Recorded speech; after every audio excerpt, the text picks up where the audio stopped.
Sonobook présente Le pays des aveugles et autres histoires de Herbert George Wells, raconté par Victor Vestia.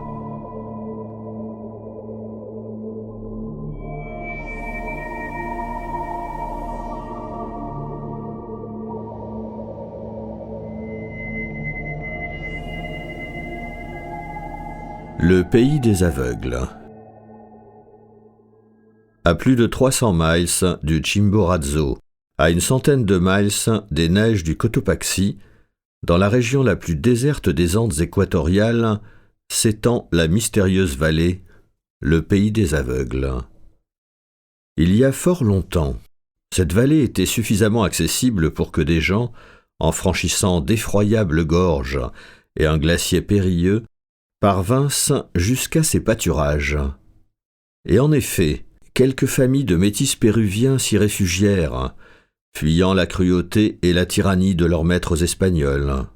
Puis vint la stupéfiante éruption du Mindobamba, qui pendant 17 jours plongea Quito dans les ténèbres. Les eaux bouillaient à Yaguachi, et sur les rivières, jusqu'à Guayaquil, les poissons morts flottaient. Partout sur le versant du Pacifique, il y eut des avalanches, des éboulements énormes, des dégels subits et des inondations. L'antique crête montagneuse de l'Arauca glissa et s'écroula avec un bruit de tonnerre, élevant à jamais une infranchissable barrière entre le pays des aveugles et le reste des hommes. Au moment où se produisit ce bouleversement, un des premiers colons de la vallée était parti pour une importante mission. N'ayant pu retrouver sa route, il lui fallut par force oublier sa femme, son fils, ses amis et tous les biens qu'il avait laissés dans la montagne. Il recommença une existence nouvelle dans le monde de la plaine. Mais la maladie et la cécité l'accablèrent, et pour s'en débarrasser, on l'envoya mourir dans les mines. Pourquoi avait-il quitté cette retraite dans laquelle il avait été transporté tout enfant, lié avec un ballot d'affaires sur le dos d'un lama? L'histoire qu'il raconta pour expliquer son voyage fut l'origine d'une légende qui s'est perpétuée jusqu'à nos jours, au long de la cordillère des Andes. La vallée, prétendait-il, jouissait d'un climat égal et contenait tout ce que pouvait désirer le cœur de l'homme. De l'eau douce, des pâturages, des pentes de riches terres brunes garnies d'arbrisseaux à fruits excellents. D'un côté grimpaient de vastes forêts de pins qui retenaient les avalanches, et partout ailleurs, la vallée était bornée par de hautes murailles de roches gris-vert surmontées d'un faîtage de glace. Les eaux de la fonte des neiges ne venaient pas jusque-là, mais se déversaient ailleurs par de lointaines déclivités. Parfois, cependant, à de très longs intervalles, d'énormes masses se détachaient du glacier et dégringolaient vers la vallée sans y atteindre. Jamais il n'y pleuvait et n'y neigeait. Seules d'abondantes sources dont les canaux d'irrigation conduisaient les eaux en tous sens arrosaient les gras pâturages. Le bétail se multipliait, les colons prospéraient vraiment, mais un souci inquiétait leur bonheur. Une étrange calamité s'était abattue sur eux qui rendait aveugles tous les enfants qui leur naissaient, et même plusieurs de ceux qu'ils avaient amenés avec eux. C'était pour chercher un charme, un antidote contre ce fléau qu'il avait affronté les fatigues, les difficultés et les dangers de la descente des gorges. En ce temps-là, les hommes ne savaient pas qu'il existe des germes morbides et des infections contagieuses. Ils croyaient que leur mal était le châtiment de leurs péchés. Selon le naïf envoyé, la cécité les affligeait parce que les premiers immigrants, arrivés sans prêtre, avaient négligé d'élever un autel à la divinité en prenant possession de la vallée. Aussi en voulait-il un superbe, efficace et ne coûtant pas trop cher, pour l'ériger dans leurs prairies. Il lui fallait aussi des reliques et tels autres puissants symboles de foi, des médailles mystérieuses et des prières. Dans son bissac, il avait pour acheter le saint remède contre le mal une barre d'argent vierge dont il refusa d'abord d'expliquer la provenance. Avec l'obstination d'un menteur inexpérimenté, il affirmait que ce métal n'existait pas dans leur vallée. Poussé à bout, il déclara contre l'évidence que les habitants avaient fait fondre toutes les monnaies et tous les objets en argent qu'ils possédaient, car, disait-il, nous n'avons aucun besoin là-haut de métaux précieux. On se représente le montagnard au regard déjà obscurci, brûlé de soleil, inquiet et dégingandé, tournant fiévreusement sa coiffure entre ses doigts, étranger aux us et coutumes d'en bas, et narrant son histoire, avant le cataclysme, à quelques prêtres attentifs et curieux. On se le figure cherchant bientôt à regagner son pays, muni de pieux et infaillibles panacées, et contemplant, avec une détresse infinie, le chaos de rochers amoncelés à l'endroit où débouchaient auparavant les gorges. On ne sait rien de plus de ses infortunes, sinon sa mort ignominieuse, au bout de quelques années, épave infortunée d'un Éden inaccessible. Le torrent qui jadis coulait à ciel ouvert s'échappait dorénavant par l'ouverture d'une caverne rocheuse, et les dires maladroits du pauvre égaré donnèrent lieu à cette légende d'une race d'aveugles existant quelque part là-haut, légende qui récemment s'est vérifiée d'une façon presque miraculeuse. Parmi la population de cette vallée close et oubliée, la maladie, paraît-il, suivit son cours implacable. La vue des vieux s'affaiblit à tel point qu'ils allèrent à tâtons. Celle des jeunes fut confuse et basse, et les enfants qui leur naquirent ne virent pas du tout. Mais la vie était facile dans ce solitaire bassin bordé de neige, sans épines ni bruyères, sans insectes venimeux ni bêtes mauvaises, avec les lamas doux et paisibles que les premiers habitants avaient accompagnés, poussés et traînés par les lits des torrents et le fond des gorges jusqu'à l'inabordable refuge. C'est par degrés imperceptibles que ceux qui voyaient devinrent aveugles, de sorte qu'ils se rendirent à peine compte de leur infortune. Ils guidaient les enfants sans regard, qui connurent merveilleusement la vallée entière, et lorsqu'à la fin toute vue eut disparu d'entre eux, la race n'en dura pas moins. Ils eurent le temps de s'adapter à l'usage du feu, qu'ils entretenaient soigneusement dans des poêles de pierre. Au début, les habitants de la vallée avaient été des gens simples, illettrés, à peine influencés par la civilisation espagnole, mais conservant quelque chose des traditions d'art de l'antique Pérou et de sa philosophie mémoriale. Les générations succédèrent aux générations. Ils oublièrent maintes habitudes et en inventèrent de nouvelles. La notion du monde plus grand dont ils étaient issus ne fut plus qu'un mythe incertain. En toute chose, hors la vue, ils étaient forts et capables. Bientôt se révéla parmi eux un homme à l'esprit original, possédant le don de l'éloquence et de la persuasion. Puis il y en eut un second, qui trépassa comme le premier. Mais après eux, il laissait une influence durable. La petite communauté s'accrut en nombre et en intelligence, débattant et résolvant ses problèmes économiques et sociaux, et un temps vint où commença la 15e génération, à compter de l'ancêtre qui partit vers les pays d'en bas avec une barre d'argent pour chercher le secours de Dieu et ne revint jamais. C'est à la même époque qu'un mortel provenant du monde extérieur tomba inopinément dans la contrée close, et nous allons rapporter ici ses aventures. C'était un montagnard des environs de Quito. Il avait vu du pays, étant descendu parfois jusqu'à la mer. Il lisait des livres dont il tirait profit et passait pour un homme perspicace et entreprenant. Des Anglais venus faire l'ascension de certains pics des Andes l'engagèrent pour remplacer un de leurs 3 guides suisses tombés malades. Après avoir réussi diverses ascensions assez périlleuses, ils se décidèrent à tenter enfin celle du Parascotopetl, dans laquelle le guide indigène disparut. On a relaté cet accident une 12aine de fois par écrit, et le meilleur récit est celui qu'en a fait Pointer. Il raconte comment les alpinistes, après une montée périlleuse et presque verticale, parvinrent au bord même du dernier et du plus profond précipice.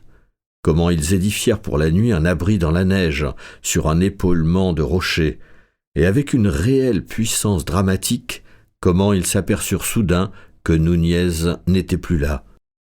Comment ils l'appelèrent sans obtenir de réponse, et s'époumonèrent à crier et à siffler sans plus fermer l'œil le reste de la nuit. À l'aube, ils découvrirent les traces de sa chute et comprirent pourquoi il n'avait pu répondre à leurs appels. Il avait glissé du côté est, sur le versant inconnu de la montagne, dévalant une pente rapide couverte de neige dans laquelle son corps avait creusé un large sillon et déterminé une avalanche.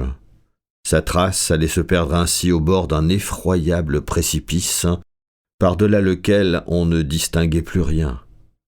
Au-dessous d'eux, tout à fait en bas, ils entrevirent, confus dans le lointain brumeux, des arbres dont les sommets émergeaient d'une vallée étroite et encaissée, le pays des aveugles. Mais ils ne savaient pas que c'était là cette contrée légendaire, qu'aucun trait particulier ne signalait d'ailleurs à l'attention. Découragés par ce malheur, ils abandonnèrent dans l'après-midi leur ascension, et Pointer dut rejoindre son poste avant d'avoir pu renouveler sa tentative. Aujourd'hui encore, le parascotopètle dresse vers le ciel sa tête inconquise, et l'abri édifié par Pointer et ses compagnons tombe en ruine parmi les neiges, sans donner asile à d'autres visiteurs. Le montagnard survécut. Après avoir trébuché sur le rebord, il avait fait une chute de 1000 pieds, et au milieu d'un nuage de neige, il avait glissé au long d'une pente abrupte, tourbillonnant, étourdi et insensible, mais sans un os rompu. De chute en chute, il parvint à des déclivités plus douces, où il s'arrêta enfin, enfoui dans l'amas de neige qui l'avait accompagné et sauvé. Quand il reprit ses sens, il s'imagina vaguement qu'il était couché dans son lit et malade. Puis, avec son expérience de la montagne, il se rendit compte de la situation. Avec des pauses pour reprendre haleine, il se dégagea de sa tutélaire prison et bientôt il aperçut les étoiles. Il demeura quelque temps à plat ventre, se demandant en quel coin de la terre il se trouvait et par quelle suite de circonstances il y était transporté. Poursuivant ses recherches, il se palpa les membres, constata que plusieurs de ses boutons étaient arrachés et que sa veste était rabattue sur son cou et sa tête. La poche dans laquelle il mettait son couteau était vide, et son chapeau avait disparu, bien qu'il eût eu la précaution de se l'attacher sous le menton. Il se rappela qu'en dernier lieu, il cherchait des pierres pour surélever dans leur abri la partie du mur qui le protégeait. Il avait perdu son pic aussi. Il en conclut qu'il avait dû tomber, et levant la tête, il considéra dans la blême lumière de la lune naissante qu'il exagérait la distance qu'il avait parcourue. Les yeux agrandis, il contemplait l'immense et pâle falaise qui, d'instant en instant, projetait davantage hors des ténèbres sa masse surplombante, dont la beauté fantastique et mystérieuse lui serra le cœur. Il fut secoué d'un accès de sanglots et de rire. Un long espace de temps s'écoula ainsi. Puis il remarqua qu'il était arrêté à la limite des neiges. Au-dessous de lui, à l'extrémité d'une pente praticable et baignée par la clarté de la lune, il discerna des intervalles sombres qui devaient être des surfaces gazonnées. Malgré ses membres endoloris et ses jointures ankylosées, il réussit à se mettre sur pied, se laissa péniblement glisser au bas du tas de neige où il était juché et se mit à dévaler jusqu'à ce qu'il fût sur le gazon.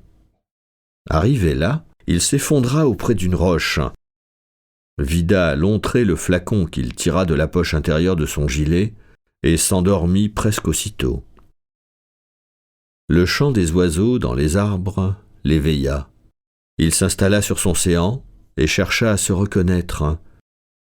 Il se trouvait sur une petite plateforme triangulaire, au pied d'un vaste précipice qui coupait obliquement le ravin par lequel sa boule de neige l'avait amené. Devant lui, un autre mur de roc se dressait contre le ciel. La gorge, entre ces deux murailles, courait de l'est à l'ouest, Les rayons du soleil levant la parcouraient toute et s'en allaient illuminer l'amoncellement de roches qui fermait le défilé. Du côté libre s'ouvrait un précipice également abrupt. Mais dans une crevasse, il découvrit une sorte de cheminée aux parois ruisselantes de neige fondante et par laquelle, en bravant tous les risques, on pouvait se hasarder. La descente fut plus aisée qu'il ne s'y attendait, et il parvint ainsi sur une seconde plateforme désolée. Puis, après une escalade qui n'offrait rien de périlleux, il atteignit une pente rapide garnie d'arbres. Après s'être orienté, il se tourna vers l'extrémité la plus élevée de la gorge, car il observa qu'elle débouchait sur de vertes prairies, parmi lesquelles il apercevait très distinctement un groupe de huttes de forme inaccoutumée. Par instant, il n'avançait pas plus que s'il eût essayé de gravir un mur à pic, et au bout de peu de temps, le soleil cessa d'éclairer la gorge, les oiseaux se turent, l'air devint glacial et obscur autour du montagnard. Mais la vallée lointaine avec ses maisons n'en paraissait que plus attrayante. Bientôt il arriva sur une série de talus, et parmi les rochers, il avisa, car il était observateur, une fougère inconnue qui semblait tendre hors des crevasses d'avides mains vertes. Il en arracha une ou deux feuilles qu'il mâcha, et se sentit quelque peu réconforté.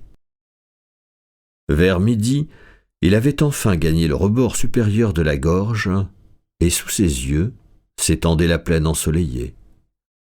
Épuisé de fatigue et les membres roidis, il s'assit à l'ombre, tout près d'une source, emplit sa gourde d'eau limpide et fraîche, et en but d'un trait le contenu. Il prolongea sa halte, éprouvant un grand besoin de repos avant de se mettre en route vers les maisons. Ces maisons avaient une apparence fort étrange, et à vrai dire, l'aspect de la vallée tout entière devenait, à mesure que ses regards la parcouraient, de plus en plus insolite. Sa surface était occupée par des prairies, grasses, luxuriantes, émaillées de fleurs et irriguées avec un soin extraordinaire qui témoignait d'un entretien systématique. À mi-côte, entourant la vallée, se dressait un mur au pied duquel était creusé un canal d'où s'échappaient les ruisselets qui alimentaient les conduites des prairies. Sur les pentes extérieures, des troupeaux de lamas broutaient l'herbe rare. De place en place, contre la muraille, des appentis s'appuyaient, apparemment des abris pour les animaux. Les rigoles aboutissaient au centre de la vallée, dans un large chenal qui était clos sur chaque rive par un parapet à hauteur de poitrine. Ces canalisations et de nombreux sentiers, pavés de pierres blanches et noires et bordés par un curieux petit trottoir, s'entrecroisaient d'une façon très régulière et donnaient à ce vallon un caractère singulièrement urbain. Les maisons ne rappelaient en rien l'agglomération désordonnée des villages qu'il connaissait dans les Andes.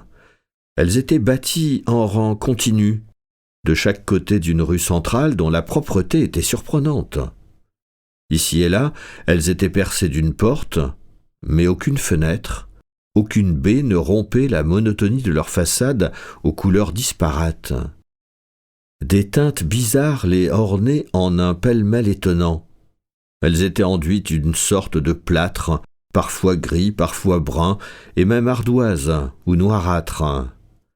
C'est la vue de ce revêtement fantasque qui amena tout d'abord le mot « aveugle » dans les pensées du guide. Le brave homme qui a fait cet ouvrage, se dit-il, devait être aveugle comme une taupe. Il descendit une pente abrupte et s'arrêta à une certaine distance du mur d'enceinte, près de l'endroit où le canal rejetait le surplus de ses eaux en une frêle et tremblante cascade qui allait se perdre dans les profondeurs de la gorge. Il apercevait maintenant, dans un coin éloigné de la vallée, des hommes et des femmes qui semblaient faire la sieste sur des tas de foin. À l'entrée du village, des enfants étaient couchés sur le gazon, et non loin de l'endroit d'où Nunez les observait, 3 hommes chargés de seaux suspendus à une sorte de joug qui leur emboîtait les épaules, suivaient un sentier partant de la muraille de clôture et se dirigeaient vers le groupe d'habitation. Ces hommes étaient accoutrés de vêtements en poil de lama, de bottes et de ceintures de cuir, et coiffés de casquettes de drap avec un rabat pour la nuque et les oreilles. Ils se suivaient à la file, avançant lentement et bâillant comme des gens qui viennent de passer la nuit. Il y avait dans leur aspect quelque chose de si rassurant, de si prospère et de si respectable qu'après un moment d'hésitation, Nunez se mit aussi en évidence que possible sur son rocher et lança de toutes ses forces un appel qui retentit jusqu'au bout de la vallée. Les trois hommes s'arrêtèrent, remuant la tête comme s'ils regardaient autour d'eux. Ils tournaient leur visage en tous sens, et Nunez gesticulait tant qu'il pouvait. Mais malgré cette folle mimique, il ne paraissait pas le voir. Et au bout d'un instant, se plaçant dans la direction des montagnes de l'ouest, ils répondirent par des cris. Nunez s'égosilla de nouveau, et pour la seconde fois, comme il s'était repris à gesticuler sans effet, le mot « aveugle » lui trotta de nouveau par l'esprit. « Ces idiots doivent être aveugles !» se dit-il. Enfin, quand après bien des cris et des accès d'irritation, Nunez eut franchi le canal sur un petit pont donnant accès à une porte percée dans la muraille et qu'il eut rejoint les trois hommes, il constata qu'ils étaient aveugles en effet. Il eut la certitude alors que c'était là le pays des aveugles dont parlait la légende. Cette conviction s'était aussitôt emparée de lui, en même temps qu'il éprouvait une joie irréfléchie à la perspective d'une aventure peu commune et assez enviable. Les trois hommes, debout côte à côte, ne le regardaient pas venir, mais ils tendaient l'oreille dans sa direction et semblaient fort attentifs au bruit inaccoutumé de ses pas. Ils se pressaient l'un contre l'autre comme des gens qui ont peur, et Nunez observait leurs paupières closes et renfoncées, sous lesquelles il ne devait plus y avoir de globe oculaire. Leur visage exprimait l'inquiétude. « Un homme, c'est un homme ou un esprit qui descend par les rochers », proféra l'un des aveugles dans un espagnol à peine reconnaissable.